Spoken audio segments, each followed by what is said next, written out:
Meus irmãos, graça e paz. Eu quero convidar você a abrir sua Bíblia em Lamentações, capítulo 5.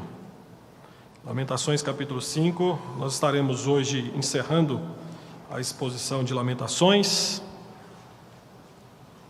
Lamentações, capítulo 5, dos versículos 1 a 22, o capítulo inteiro.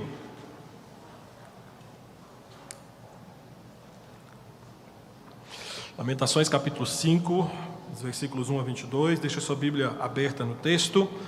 Como de costume, nós estaremos, durante o sermão, lendo os versículos, explicando, expondo os versículos, e ao final voltaremos com algumas implicações desse texto para nós.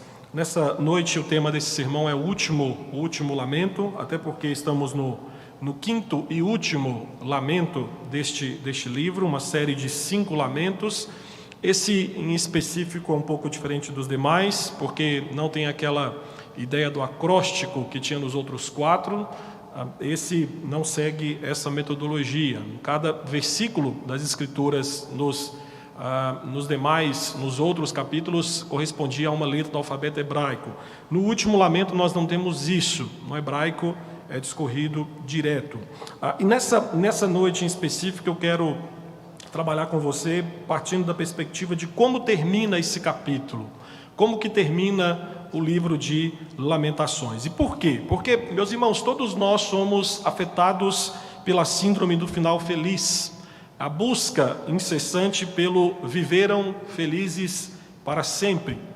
Em certa medida, todos nós que estamos aqui compartilhamos da incapacidade de apreciar manifestações culturais que não concluem com um triunfo do bem. Aquela narrativa do guerreiro que vence o vilão, que salva a donzela, seja em filmes, livros ou seriados, é um desejo profundamente enraizado dentro de nós. No entanto, quando esse desfecho positivo não se concretiza, seja na arte ou seja em nossas vidas, o fato é que muitos de nós ficamos atônitos, porque parece que está faltando alguma coisa. A sensação de indignação e perplexidade, muitas vezes, se volta para o autor do filme, para o autor do livro, porque um final sem um desfecho positivo nos deixa ansiosos quanto ao desconhecido que está por vir. A verdade é que nós apreciamos finais felizes nas expressões culturais porque proporcionam conforto e, de certa forma, atendem ao nosso desejo natural de evitar qualquer tipo de desconforto. Contudo, do lado de cada eternidade, considerando que a nossa história pode terminar em um caixão, a noção de e foram felizes para sempre, mesmo tendo a esperança da glorificação, meus irmãos, é algo extremamente desafiador. Essa realidade futura de um final feliz para sempre, o fato é que nem sempre se manifesta em nossa atual condição caída e quebrada. Por aqui, por exemplo, o tratamento da doença nem sempre surte o efeito desejado. Os filhos nem sempre seguem os passos de fé dos pais. Casais nem sempre conseguem manter os votos feitos no dia do sim. Muitos dos nossos esforços podem não ser recompensados. E as incertezas da vida, em muitos momentos, nos levam a questionar por quê, Senhor? Nesse último lamento, Judá se confronta com dúvidas, uma vez que Deus, como retratado desde o primeiro lamento, lá no capítulo 1, permanece ausente. O poeta aqui frustra as expectativas dos seus leitores, destacando que a tão aguardada restauração ainda não se concretizou. Jerusalém permanece em ruínas. E agora a descrição que o poeta nos dá nesse capítulo é que os habitantes estão agora sujeitos aos maus tratos e sofrendo debaixo do jugo dos invasores. Lamentações não conclui com um típico e foram felizes para sempre, mas termina com o leitor aguardando uma resposta divina diante de seus questionamentos e das dores experimentadas de forma intensa. E eu quero então pedir que você acompanhe a leitura dos versículos 12 até versículo 13, que aqui nesse último lamento, o que o poeta nos mostra é que as aflições, elas continuavam crescendo e se avolumando. Atente para o que o poeta escreve a partir do versículo 2 até o versículo de número 13. A nossa herança passou a estranhos e as nossas casas a estrangeiros. Somos órfãos, já não temos pai, nossas mães são como viúvas. A nossa água por dinheiro a bebemos, por preço vem a nossa lenha. Os nossos perseguidores estão sobre o nosso pescoço, estamos exaustos e não temos descanso. Submetemo-nos aos egípcios e aos assírios para nos fartarem de pão. Nossos pais pecaram e já não existem. Nós é que levamos o castigo de suas iniquidades. Escravos dominam sobre nós. Ninguém há que nos livre das suas mãos. Com perigo de nossa vida, providenciamos o nosso pão por causa da espada do deserto. Nossa pele se esbraseia como um forno por causa do ardor da fome. Forçaram as mulheres em Sião, as virgens nas cidades de Judá. Os príncipes foram por eles enforcados. As faces dos velhos não foram reverenciadas. Os jovens levaram a mó. Os meninos tropeçaram debaixo das cargas da lenha. Meus irmãos, o poeta aqui descreve as condições gerais do sofrimento causado pela Babilônia, principalmente, como diz Jeremias capítulo 40, após a Babilônia assumir o domínio do território de Judá, especificamente sobre Jerusalém. A terra prometida que Deus concedeu como herança a Israel, juntamente com todas as boas dádivas que aquela terra possuía, como descrito em Deuteronômio capítulo 8, agora, segundo o poeta, estava à mercê, estava nas mãos dos estrangeiros. Judá, meus irmãos, esqueceu-se de que a perda da herança da terra prometida fazia parte da maldição imposta àqueles que violassem a lei. Deuteronômio capítulo 28, versículo 63, Moisés relembrou o povo dessa verdade. Algo que Miqueias capítulo 2, versículo 4, repetiu durante boa parte em que o povo de Judá vivia no pecado. Então, do ponto de vista teológico, a herança citada aqui nesse capítulo, representando a terra da promessa, simbolizava o vínculo especial que o povo de Judá tinha com Deus. E agora, diz então aqui o poeta, que restava apenas um sinal de dominação estrangeira. Por isso, sentindo-se então desamparado, Judá aqui novamente se compara a órfãos e viúvas, dois grupos extremamente vulneráveis na antiga sociedade do Oriente Próximo. Eram vulneráveis porque não existia ninguém que pudesse defender os seus direitos. Mas aqui, um fato importante de rememorar é que no contexto de Lamentações, órfão e viúva, quando o poeta aqui descreve, alude à ausência de Deus como Pai. E aqui evoca a imagem de Jerusalém, descrita no capítulo 1, versículo 1, como sendo uma viúva. Então, envolto nesse sentimento de abandono, Judá agora sente a dor dilacerante causada pelos cruéis capatazes que pouco se importavam com os habitantes de Jerusalém. Nos versículos 4 a 5, destacam aqui que as necessidades vitais, como a água e a madeira, materiais ou quem sabe recursos esses, que antes eram desfrutados com abundância e gratuitos, agora diz o texto que eram obtidos mediante pagamento de prata. Com a Babilônia controlando o acesso a todos os recursos da terra, o fato aqui triste é que os sobreviventes de Jerusalém tinham que pagar para ter acesso às suas próprias cisternas de água. Por isso que no versículo 6 vai nos mostrar que, em desespero, os sobreviventes submeteram-se ao Egito e à Síria. Aqui a nossa tradução ela acaba sendo um pouco ruim, porque se perde aquilo que de fato no hebraico está dizendo, porque no hebraico essa ideia de submissão que foi traduzida aqui é literalmente estender as mãos. Então, ou seja, aqui não é uma súplica militar às nações do Egito e da Síria, até porque naquele contexto a Síria e o Egito eram forças militares extremamente fracas se comparadas ao poderio da Babilônia.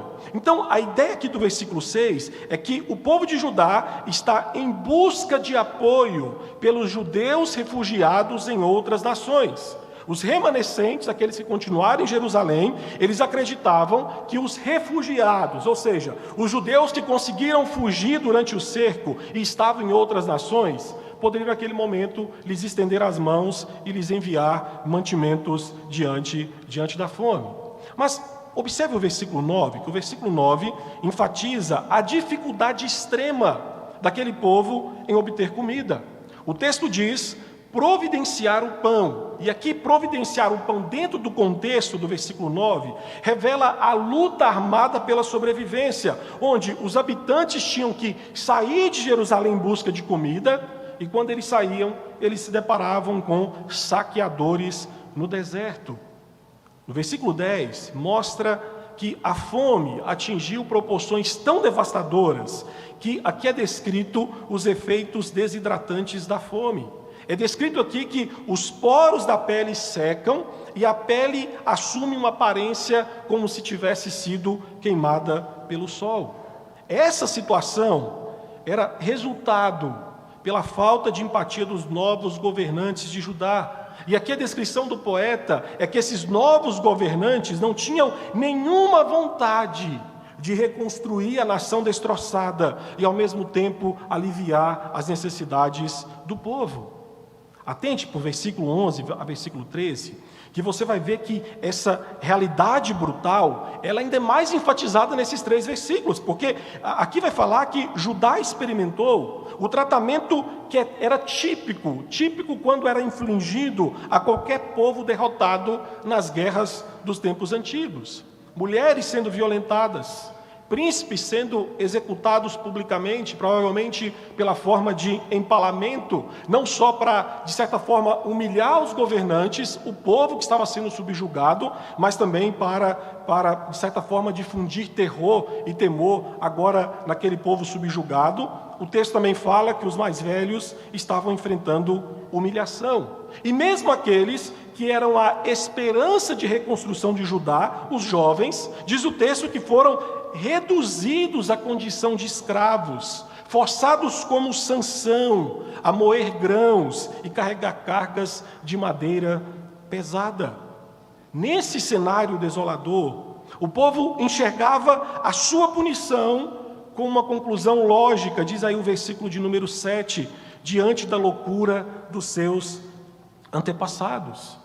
O poeta diz que a geração atual sofre as consequências na pele e a morte por causa dos seus pecados e também por conta dos pecados dos seus pais. Por isso, diante de um volume tão crescente de dores, o poeta aqui, representando o povo, faz então um apelo para Deus, para que Deus tome conhecimento dos sofrimentos enfrentados pelo povo da aliança. Os versículos 14 a 18, o poeta ainda nos mostra uma outra realidade nesse último lamento, quando ele nos fala sobre a alegria que desaparece. Olha o que diz os versículos 14 até versículo 18. Os anciãos já não se assentam na porta, os jovens já não cantam. Cessou o júbilo de nosso coração, converteu-se em lamentações a nossa dança, caiu a coroa da nossa cabeça. Ai de nós, porque pecamos. Por isso caiu doente o nosso coração, por isso se escureceram os nossos olhos. Pelo monte Sião, que está assolado, andam as raposas. O poeta aqui descreve a desintegração das atividades que outrora preenchiam a vida cotidiana, o bem-estar e o entretenimento de Jerusalém. No versículo 14, existe aqui um contraste. O contraste que é feito pelo poeta é entre idosos e jovens. E esse contraste é feito justamente para destacar a interrupção das atividades e responsabilidades típicas de Jerusalém. Em Jerusalém, os anciãos eram aqueles que se assentavam nos portões da cidade para administrar a justiça e, ao mesmo tempo, compartilhar a sabedoria. Diz o poeta agora que esses anciãos desapareceram. A música dos jovens, uma expressão externa tradicional de alegria, foi silenciada, porque os jovens, esgotados pelos fardos impostos, não sentiam mais qualquer ânimo para fazer ou para cantar qualquer tipo de música. E aqui, meus irmãos, o poeta testemunha o cumprimento das profecias de Jeremias capítulo 7 e Isaías capítulo 16, em que o juízo divino sobre Judá resultaria na extinção de alegria do povo.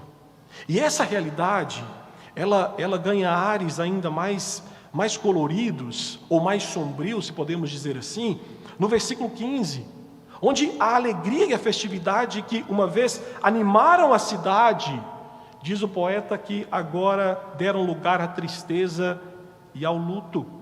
O versículo 15 destaca que a tristeza se apoderou da vida interior, transformando as danças em lamentos. E o versículo 16 vai mostrar que o povo então chorava por ver que a coroa caiu de sua cabeça, e aqui aponta que toda aquela glória e majestade que pertenciam a Jerusalém simplesmente desapareceram. Essa glória perdida é atribuída ao pecado. Aqui o poeta diz: ai de nós, porque nós pecamos. Judá reconhece aqui a culpa pela sua desolação, e como resultado, o coração do povo então se tornou doente, os seus olhos se escureceram, esgotando aqui a sua vitalidade e, de certa forma, causando aflição e lágrimas. A alegria, meus irmãos, desse povo é transformada em tristeza quando esse povo, então, testemunha a ruína do local do templo, Monte Sião, local que era considerado a morada de Deus. Diz agora o poeta que o povo observa e enxerga tudo isso em ruínas. E nesse cenário, ao olhar para o Monte Sião, em busca de libertação, o povo aqui então é lembrado que essa libertação não existe mais, porque o Senhor se retirou daquele local, deixando apenas a presença de raposas, e como diz lá no hebraico, de chacais. O pecado transformou a alegria desse povo, a reduzindo literalmente a um monte de ruínas. Mas esse último lamento, ele ainda tem um outro ponto. Está no versículo 1 e depois nos versículos 19 a 22. A esperança de não ser esquecido pela pessoa de Deus. Olha o que diz o versículo 1. Lembra-te, Senhor, do que nos tem sucedido. Considera e olha para o nosso opróbrio. Versículo 19. Tu, Senhor, reinas eternamente, o teu trono subsiste de geração em geração. Por que te esquecerias de nós para sempre? Por que nos desampararias por tanto tempo? Converte-nos a ti, Senhor, e seremos convertidos. Renova os nossos dias como dantes. Por que nos rejeitarias totalmente? Por que te enfurecerias sobremaneira contra nós outros? No versículo 1, através aqui de 3 imperativos, o poeta, em nome do povo, volta-se para Deus e transforma então esse último lamento em uma oração. Os termos aqui, lembre-se, considere, olhe. Meus irmãos, isso aqui não é nada novo aqui em Lamentações. Isso aqui simplesmente ecoa uma linguagem utilizada em Lamentações capítulo 1, versículo 11, Lamentações capítulo 2, versículo 20, Lamentações capítulo 3, versículos 59 e 63, onde o remanescente clama a Deus, para que Deus olhe para a sua desgraça atual. Então o pedido aqui não é que Deus simplesmente veja o que aconteceu, porque Deus vê todas as coisas. Mas aqui é um apelo para que Deus haja em favor do seu povo. Esse verbo aí no versículo 1, o verbo lembrar, é um verbo que literalmente lá no hebraico dá a ideia de ir além dos fatos passados. Aqui é um pedido por interesse, é um pedido para que Deus leve de certa forma, Deus se interesse pelo povo, Deus olhe a situação do povo e haja uma intervenção afetiva. O poeta aqui está clamando para que Deus veja o sofrimento do povo, e Deus se comova pelo sofrimento do povo, a ponto de agir em favor do povo. Por isso que é notório você entender que existe uma lógica aqui, porque você percebe que ele começa dizendo: Senhor, lembra-te de nós. E aí, então, nos versículos 2 até 18, ele vai descrever as desgraças que Deus deveria contemplar. E aí, nos versículos 19 a 22, o poeta, então, conclui o lamento reconhecendo a soberania divina. Versículo 19, tu, Senhor. Aqui o poeta se dirige, de certa forma, diretamente e com urgência a Deus, como o Rei da Aliança. Essa expressão usada aqui, Senhor, aponta justamente para essa ideia. Deus como o Rei da Aliança, o detentor de toda autoridade, aquele que tem domínio sobre todas as coisas. Então o poeta aqui enfatiza que Judá não está sofrendo porque o seu Deus foi derrotado pelo Deus, o Deus da Babilônia. O Deus de Judá, como ele já descreveu em Lamentações capítulo 1 e capítulo 2 e capítulo 4, era o único Deus verdadeiro e era o mesmo Deus que causou as dores sentidas agora pelo povo de Judá. No entanto, este Deus soberano, que derramou juízo resultando em destruição, possui o poder de trazer a restauração, se esse Deus assim o desejar. É por isso então que no versículo 21, o poeta aqui emite uma nota de esperança suplicando: converte-nos a ti, Senhor. Meus irmãos, o foco aqui é pessoal. O foco do poeta aqui é buscar a restauração da comunhão que havia sido perdida com a pessoa de Deus. E aqui o que é mais notório observarmos é que o poeta, falando em nome do povo, reconhece a sua incapacidade de consertar o relacionamento rompido com Deus. Então aqui o poeta afirma que somente a pessoa de Deus, aquele que causou as dores, é capaz de efetuar esta restauração. O poeta diz que só Deus pode convertê-los. E essa expressão convertê-los aqui é no sentido de uma inversão de direção e retorno para um início. É uma forma do Antigo Testamento dizer arrependimento. Judá, meus irmãos, não pode, diz o poeta aqui, dar os passos iniciais em direção à reconciliação, a menos que Deus os capacite para isso. O povo sabe que, ao restaurar a comunhão com Deus, desfrutará novamente de dias felizes e do esplendor anterior à invasão babilônica. Só que perceba nos versículos 20 e 22, que parece que essa nota de esperança emitida por esse apelo à restauração, ela é ofuscada pelo pessimismo.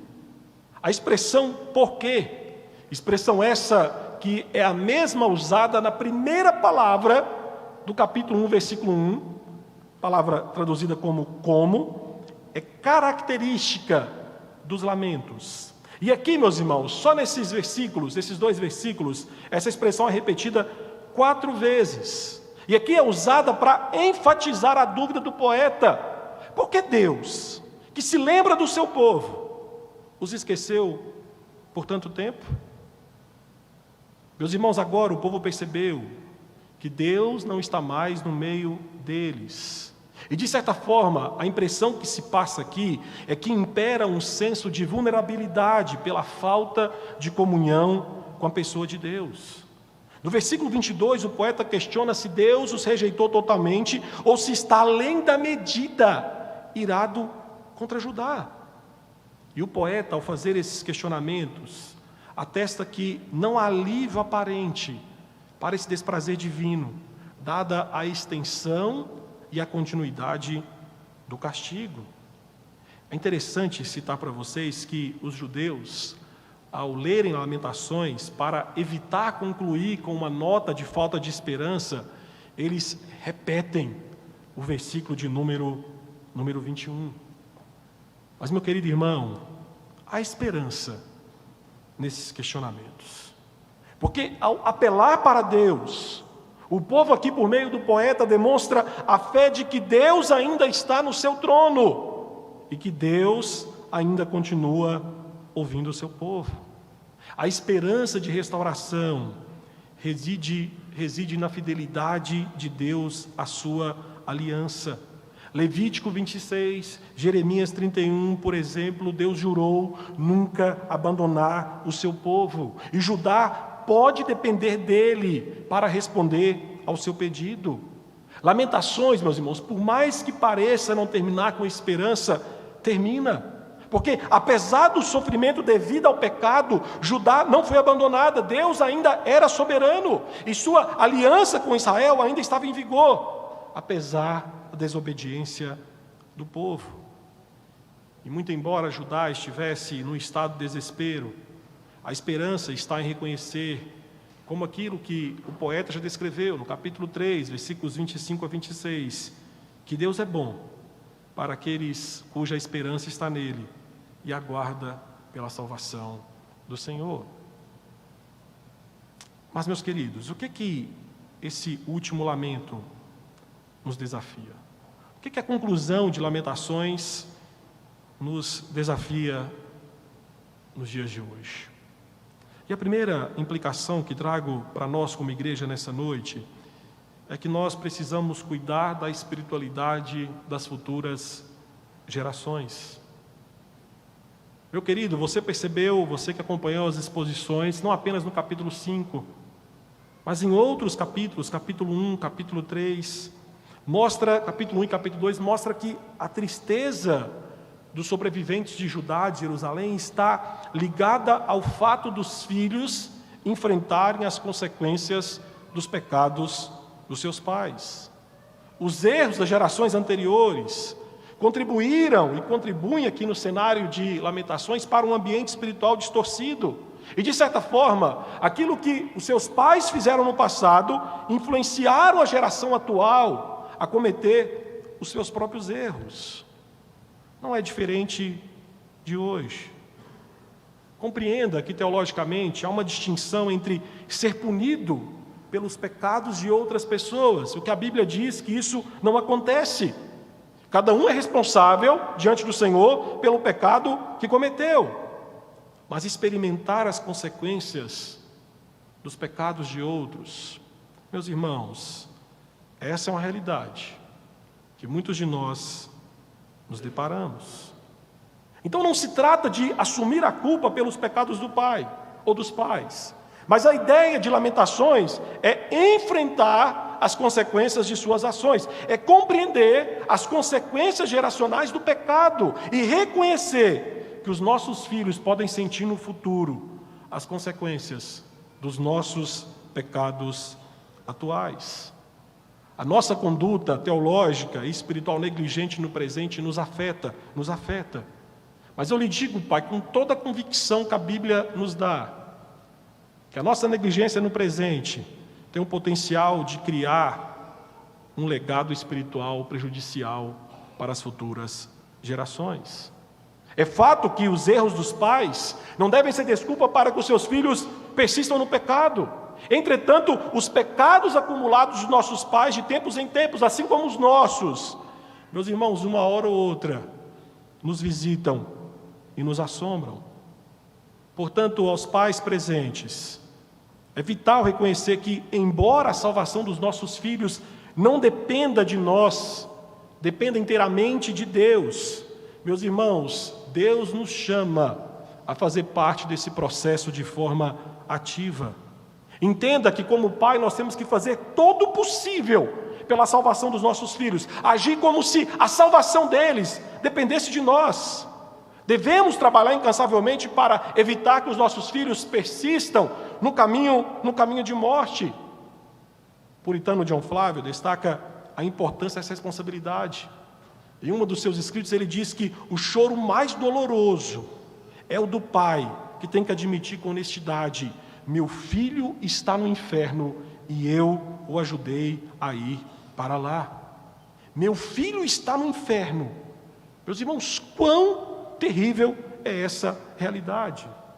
Quão terrível é pensar que muitos pais cristãos, por causa dos seus pecados presentes, estão contribuindo apressadamente para que os seus filhos sejam conduzidos para o inferno. Queridos pais, nós devemos refletir sobre a nossa atuação na paternidade no presente para evitar que os nossos filhos enfrentem um futuro sombrio. Lamentações nos chama, nós como pais, a dedicar tempo e atenção a ensinar a Bíblia aos nossos filhos, a sermos exemplo de piedade cristã, para que eles possam dizer, como a filha de Russell Shedd disse, que na morte de Russell Shedd, a sua filha disse: olha, eu só acredito que o meu pai peca, porque a Bíblia diz, porque eu nunca o vi pecar. Segunda aplicação desse texto para nós. Meu irmão, reconcilie com Deus antes que a porta da graça se feche definitivamente. Entenda que os sofrimentos de Judá, e são sofrimentos terríveis. Se você percebeu aquilo que foi exposto nas pregações de Lamentações, você há de convir que aquilo que é descrito aqui, do que o povo sofre, meus irmãos, muitos de nós não temos nem noção do que é, não passamos nem perto disso. Mas o que eu quero que você entenda é que os sofrimentos de Judá ressoam como um alerta claro de que nós não podemos violar as leis morais de Deus sem sofrer consequências, sem sofrer juízo.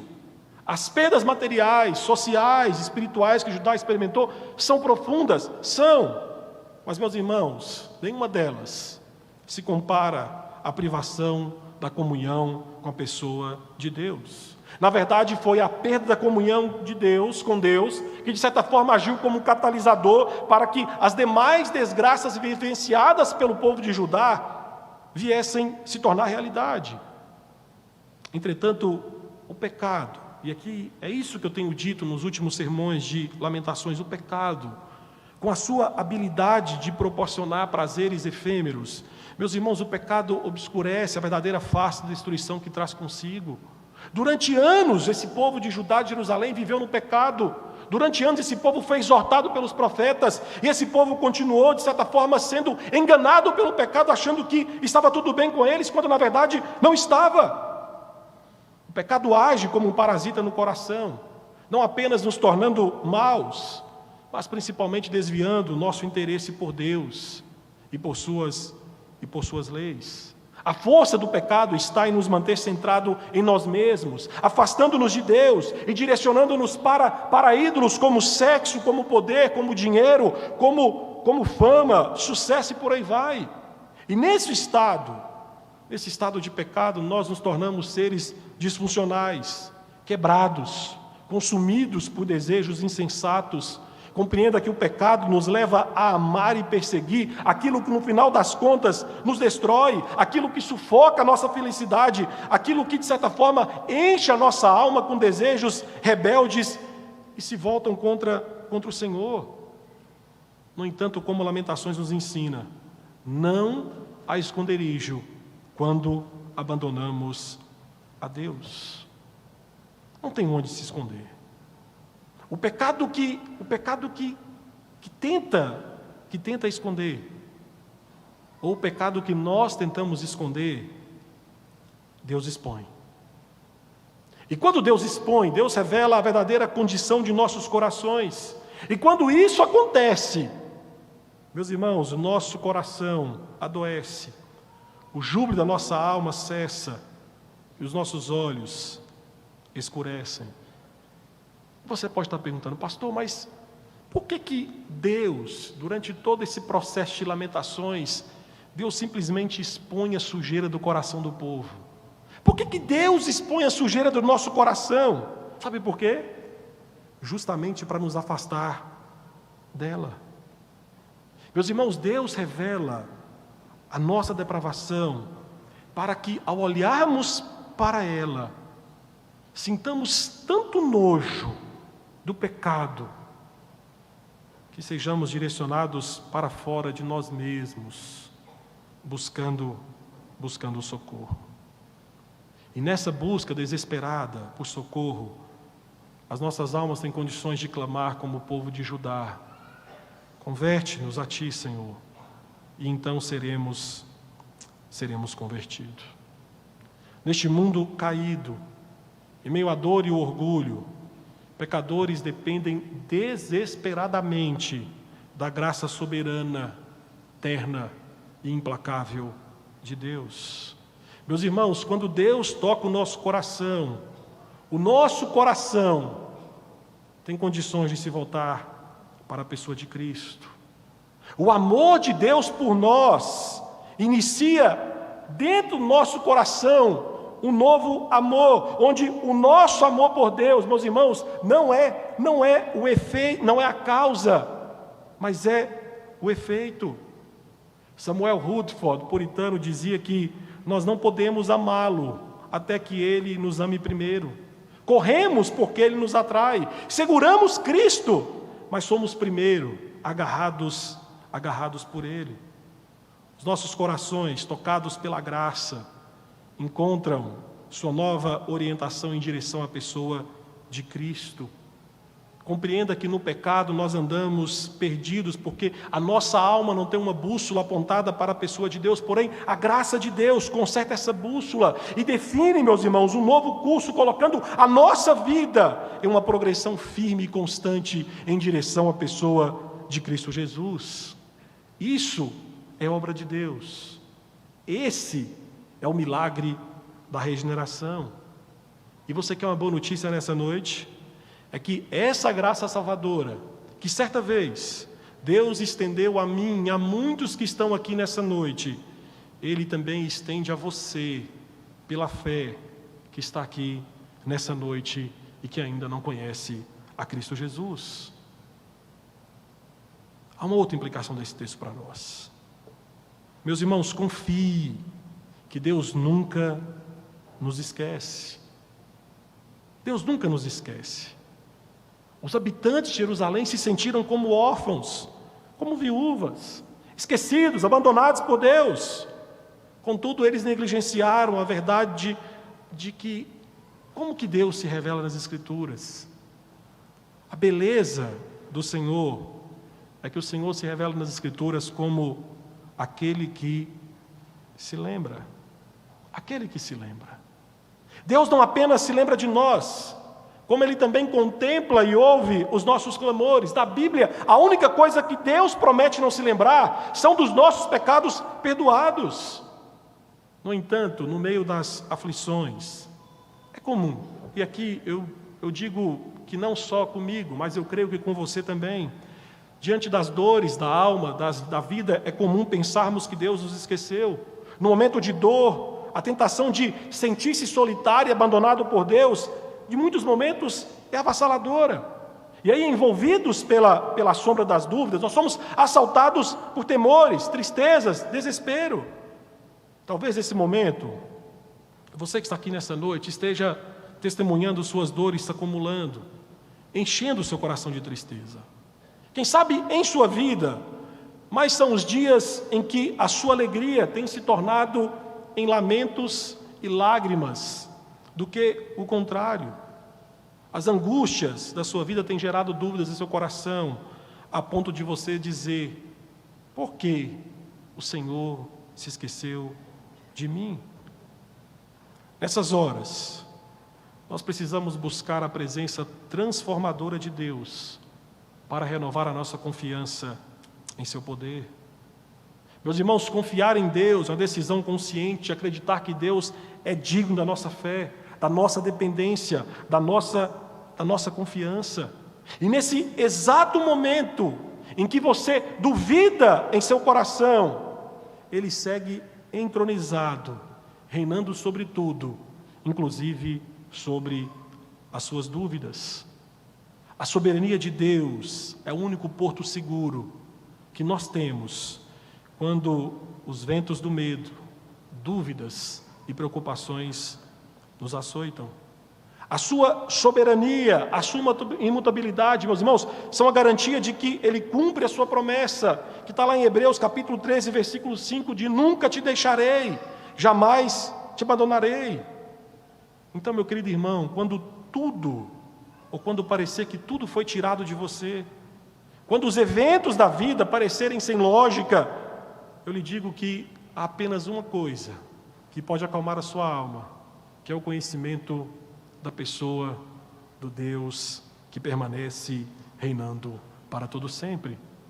Em meio aos problemas, eu lhe digo, a partir de Lamentações, que há consolo em confiar em um Deus imutável, que reina soberanamente sobre todos os eventos da história. E eu termino o sermão nessa noite com a última implicação para nós. Meus irmãos, creia que Jesus Cristo é o nosso e seremos felizes para sempre. Lamentações, no final, como eu disse no início do sermão, pode parecer sem esperança, sugerindo que Deus abandonou o povo. Porém, quando nós andamos algumas páginas das Escrituras e chegamos no Novo Testamento, nós vemos em Cristo a dissipação de qualquer sombra de dúvida de que Deus se esqueceu de nós.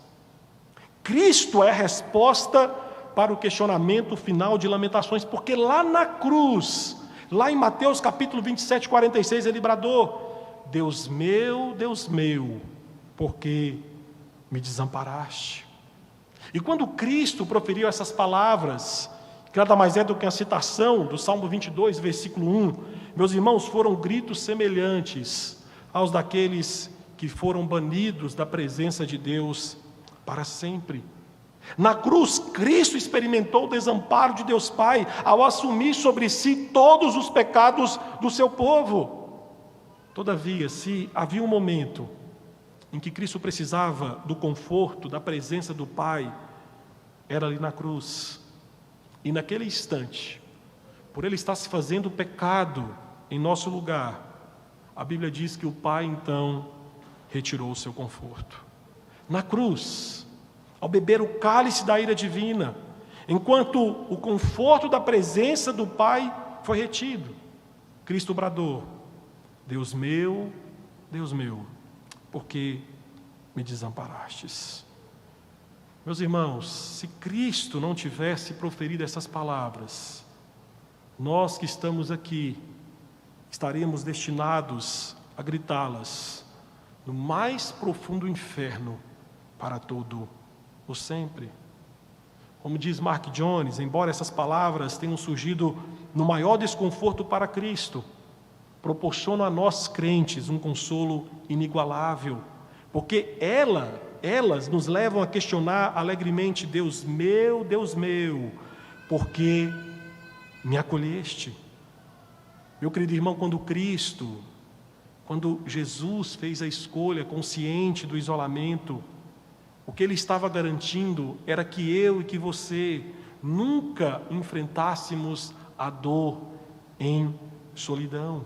Na cruz, Ele suportou a ausência total de companhia, assegurando que você, cristão, jamais conhecerá o abandono, algo que Ele experimentou em seu lugar. Então entenda, porque Cristo foi desamparado na cruz, eu tenho a certeza de que Deus Pai nunca me desamparará. Cristo é aquele que atravessou o vale das lamentações para que possamos entrar no paraíso de eterna alegria. A sua maravilhosa graça, como nós cantamos nessa noite, é aquilo que converte as nossas lamentações em rios de alegria. Em Cristo, meus irmãos, encontramos a resposta para todas as nossas lamentações, porque Ele é aquele que transforma os nossos pesares em alegria e as nossas lágrimas em fonte de consolação. É por causa de Cristo que o seu povo não é órfão, mas tem a Deus como Pai. É por causa de Cristo que a sua noiva não é viúva, mas tem um rei que venceu a morte e ascendeu aos céus. Apocalipse, capítulo 19, versículos 6 a 8. O Senhor nos permite vislumbrar um pouco dessa realidade na eternidade, quando Ele descreve: aleluia, pois reina o Senhor nosso Deus, o Todo-Poderoso. Alegremo-nos, exultemos e demos-lhes a glória, porque são chegadas as bodas do Cordeiro, cuja esposa a si mesmo já se ataviou, pois lhe foi dado vestir-se de linho finíssimo, resplandecente e puro, porque o linho finíssimo são os atos de justiça dos santos. Apocalipse 19, a vitória é proclamada, Deus reina, a marcha nupcial se inicia, todas as cicatrizes do pecado são removidas, a noiva veste de branco, e por amar-nos tanto, Deus enviou o seu Filho para derrotar o dragão e se casar com a donzela, a noiva de Cristo, que somos nós. Meu querido, por causa da obra de Cristo, a nossa história não termina como o livro de Lamentações, sem respostas ou cercado de dúvidas. Devido à obra de Cristo, nós temos a certeza de que a nossa história termina com a expressão: e serão felizes para sempre e sempre. Amém.